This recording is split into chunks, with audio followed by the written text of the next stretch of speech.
talking about, right? So B8, the one that received by far the most votes, right, is the first one that we're going to start off with here. So B8, we have, this organic compound right here.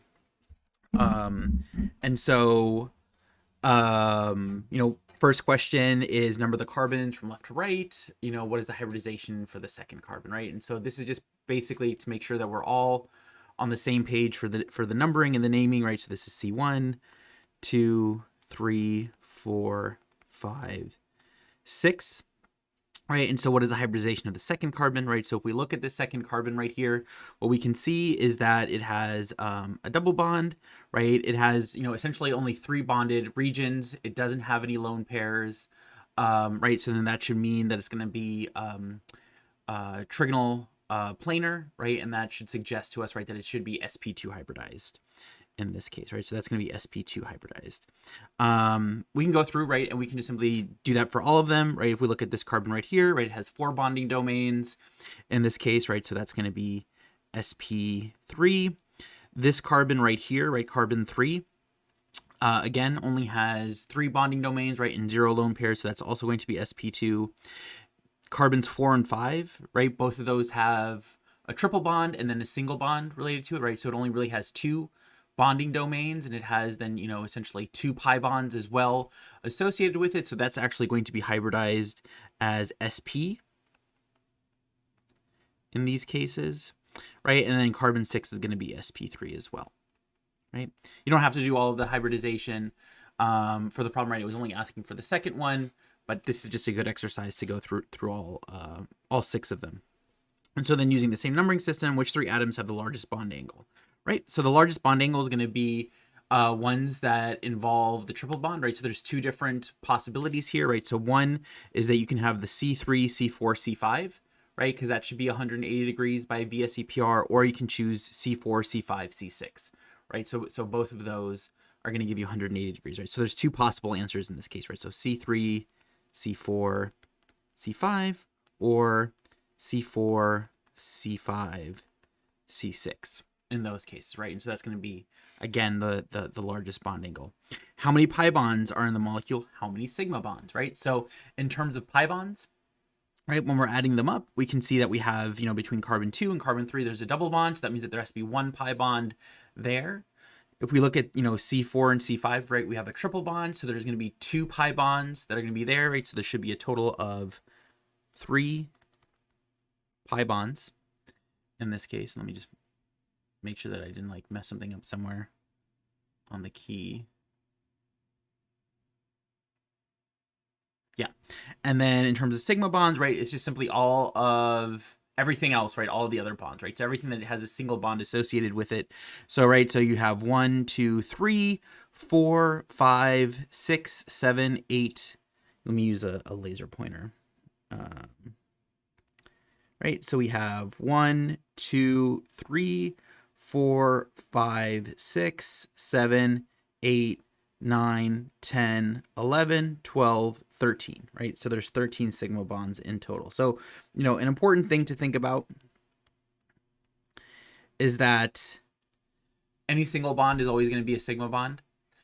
And if you have a double bond, one of those bonds is a sigma bond, the other one has to be a pi bond. If you have a triple bond, one of those bonds is a sigma bond, the other 2 are pi bonds, right? So that's how you have to approach and think about that. Right, so then the next question is, bonds between atoms can rotate if they do not have a nodal plane along the bond's axis. Which carbon atoms would be free to rotate, right? And so what we're talking about in this case is essentially pi bonds, right? So pi bonds restrict rotation.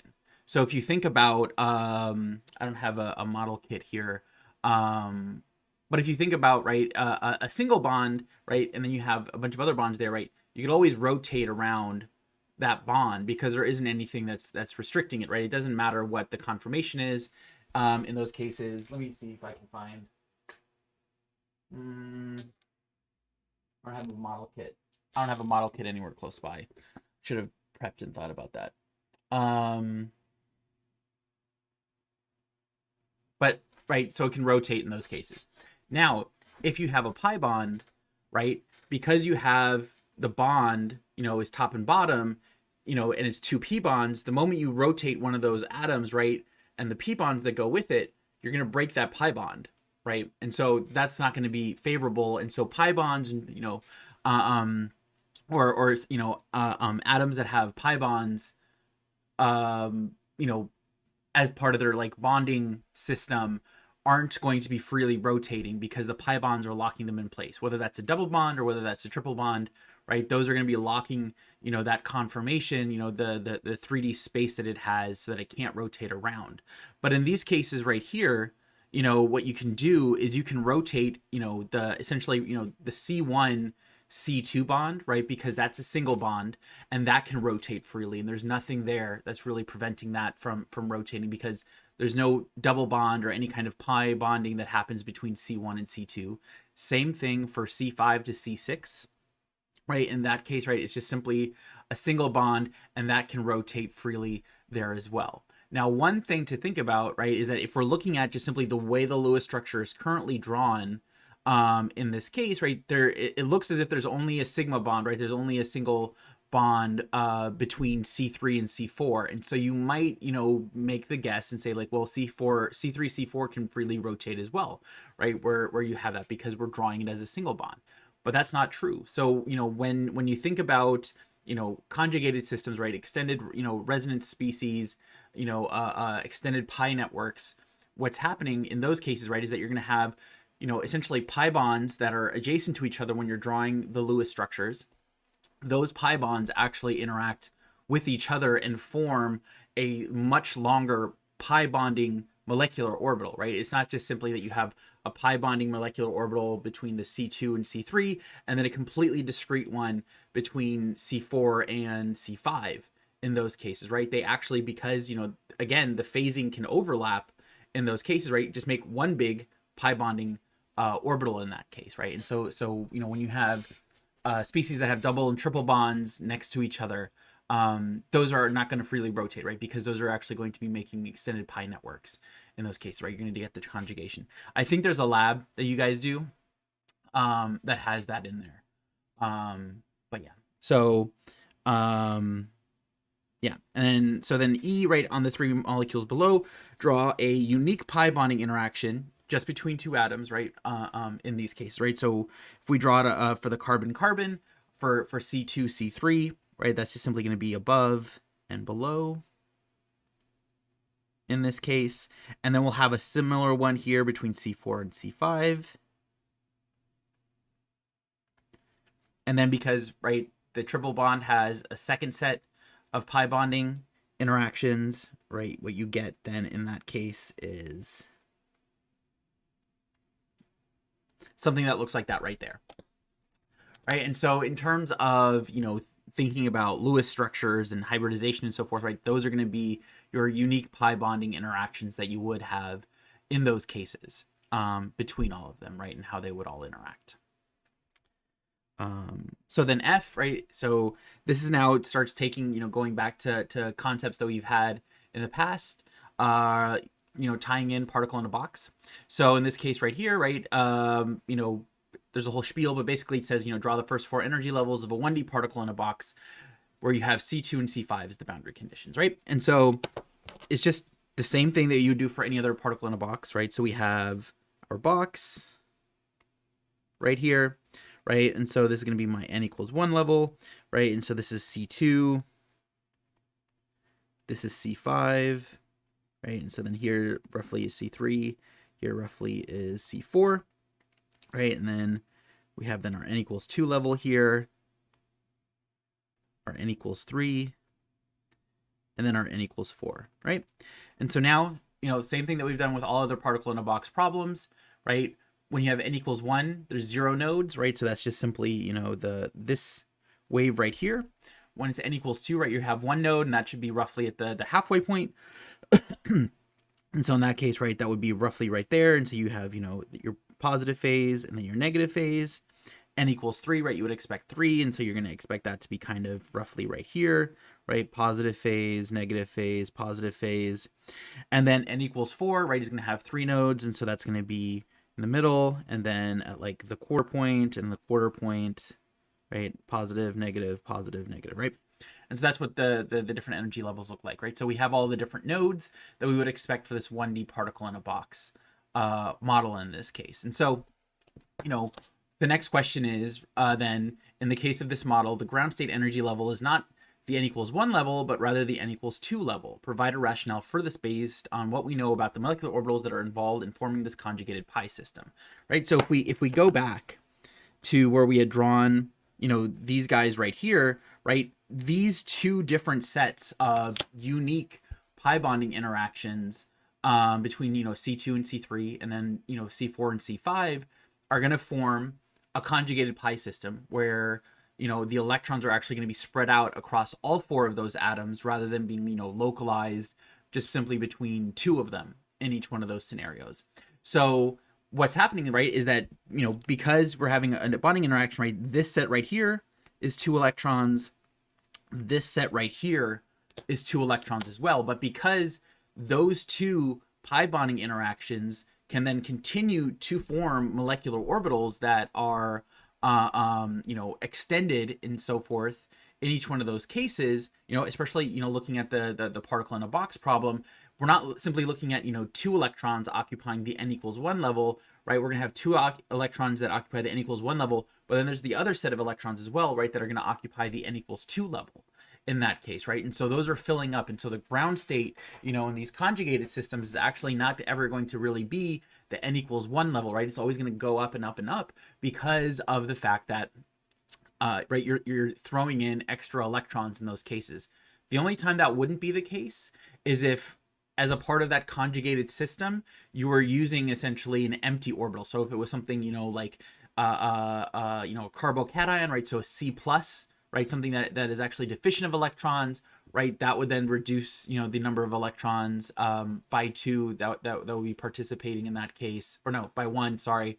Right? Or if it was something like boron or aluminum, right? Those group 3 metals, if those were part of the conjugated pi system in those cases, right? Those would then reduce the number of electrons that you would have to fill in the molecular orbitals, especially like with the particle in a box problem. But because in this case right here, we have 2 that are filling in the pi bonding interaction for the carbon, C3, C4, sorry, C2, C3 pi bond, and then also 2 electrons from the C4, C5 pi bond, right? That's part of that conjugated system. Those two add up together so that you actually end up starting off at the n equals 2 level as your ground state in these cases. So, and so then H, right, we have right here are actually like calculated molecular orbitals, and so that kind of shows what it actually looks like, right? What the conjugated pi system looks like in this case. And so what the question here is asking is, what, just to simply assign those, and you can just, again, just use what we know from the 1D particle in a box that we had done in, what was it, part F right here, right? If we look at part F, just simply mapping over in those cases, right? So if we have the n equals 1 level, that's telling us then that we should have, 0 nodes cutting in between any of the atoms in that case, right, for that first molecular orbital. And so if we look at all of these right here, right, looking at this, this is C1, C2, C3, C3, C4, C5, C6, right? So if that's our numbering scheme that we have right here, and all of these, kind of match in that case, what we can see is that here we have one node that's cutting between C3, C4, right there. If we look at the second one right here, right, what we can see is that there's a node that goes between C4 and C5, and one that goes between C2 and C3. In that case, right, we have another one here where you can see there's a node that goes between C2 and C3, one that goes between C3 and C4, and one that goes between C4 and C5. And then here, right, we have 0 nodes, right? So all of those nodes for the pi system, all the orbitals, right, are completely connected in that case across all 4 of those atoms. And so, if we go back to the particle in a box problem, right, if we have 0 nodes within our 1D particle in a box, right, that should be our energy level 1. In that case, right, where n is equal to 1. If we have 1 node and it's directly in the middle, right, that should tell us that that's the second energy level in this case.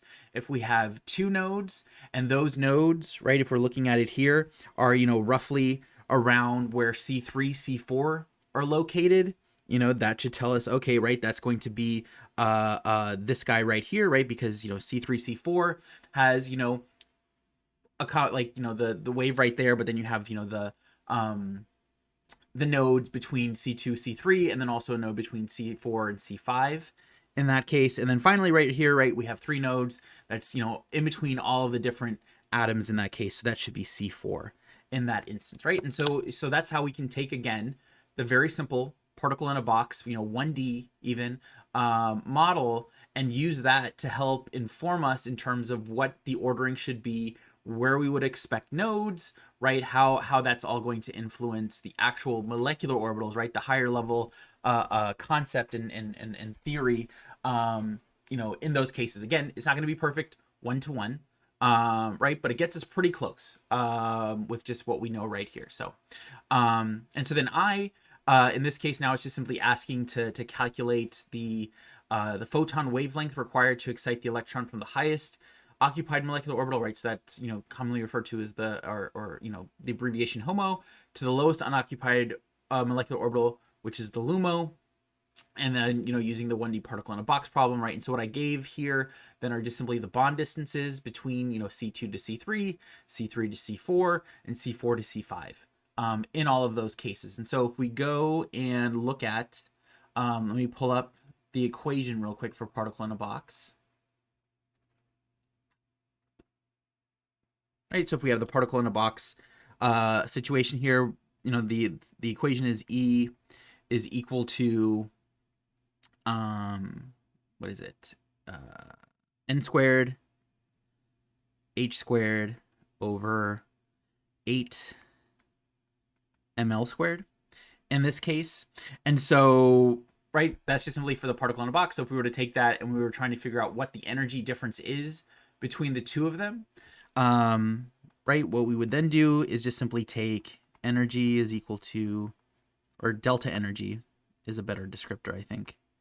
Delta energy, right, the difference in energy is H squared over 8 ml squared over, right, N final squared minus N initial squared in this case right here. So there's a few things to go through before we start plugging and chugging away. The first thing is we have to figure out what the length is, right? And so the length is just simply us adding up all of these different distances right here, right? So that's 1.337 plus 1.420 plus 1.205. So that comes out to being a total of 3.962 angstroms, right? So that's the distance from C2 to C5 in this case.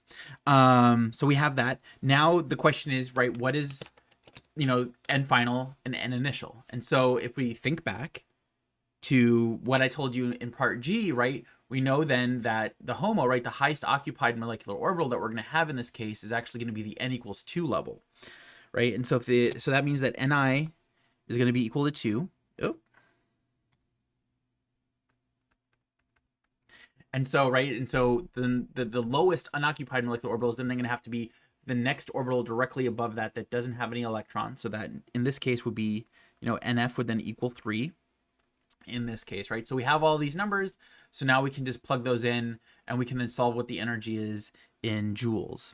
Right, so we have that. So we have H, and so H is 6.626 times 10 to the negative 34 joule seconds over 8 times the mass of an electron, right? So 9.11 times 10 to the negative 31 kilograms, right?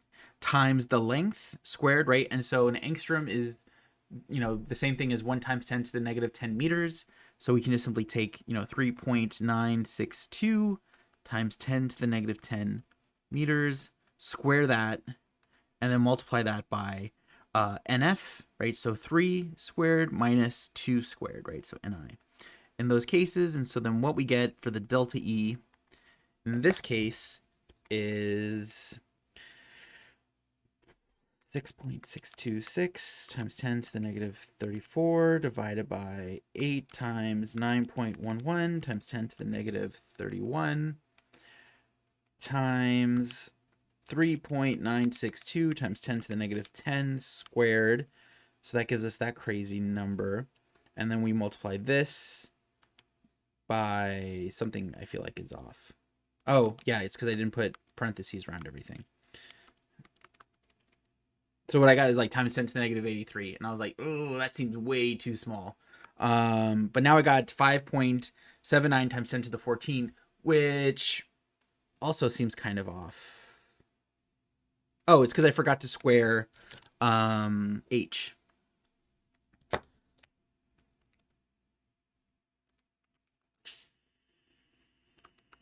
Squared. Well, now it's telling me it's 0. Oh, because, okay. So I got, for this stuff right here, I got 3.84 times 10 to the negative 19, which makes sense. Right? Because we're roughly going to be in the same region as like what 1 electron volt is, which is, what, 1.6 times 10 to the negative 19 joules. Right? So if you're doing any of these types of problems and you're not roughly within that region, something is probably off, right? If you're at like times 10 to the negative 83, right, something is wrong somewhere. If you're at times 10 to the positive 15, like I was just a second ago again, right? Again, something is off somewhere, right? So again, those are things to think about, especially coming into the exam today, in terms of what are, thinking about like, what is the range? What energy should I be like looking at? What should I be thinking about based off of everything else that I've ever done, right? In those cases. So I have that value. And so I'm just going to multiply that by 3 squared minus 2 squared. Oh, not 6 squared. Ugh. 3.83. Negative 19 times 3 squared minus 2 squared. Right? Gives me 1.919 times 10 to the negative 18 joules, right? So that's the energy that we have for that. I think I even gave you guys this time around what I got is the energy. Yeah, 1.92 times 10 to the negative 18 joules. Small error in terms of formatting on the key, but that should be fine, right? So that's the energy that the photon is going to have to be in this case. And so then to convert that, right, what we have is we have the wavelength is going to be equal to hc over delta E, right? So that'll be 6.626 times 10 to the negative 34 times 2.998 times 10 to the 8th meters squared, right? And this is joules seconds. And then this is going to be 1.919 times 10 to the negative 18 joules. And so the wavelength has to be 6.626 times 10 to the negative 34 times 2.998 times 10 to the 8th divided by 1.919 times 10 to the negative 18. And so what I got was 1.04 times 10 to the negative 7 meters, right? Which comes out to being 104 nanometers, which is what I have on the key, right? And so that's how you approach that part of the problem, is you just simply do the same thing that we've done with all the other particle in a box problems, right? Is we just simply, go through, make sure that you know which energy levels the difference is, do that whole calculation, making sure to pay attention to like squares and units and ranges and stuff like that. And then once you have that energy, plugging it in and then calculating the wavelength in meters and then converting meters into nanometers is the most straightforward way to approach that. And so that's how you do, what was this? B8. I think that's the end.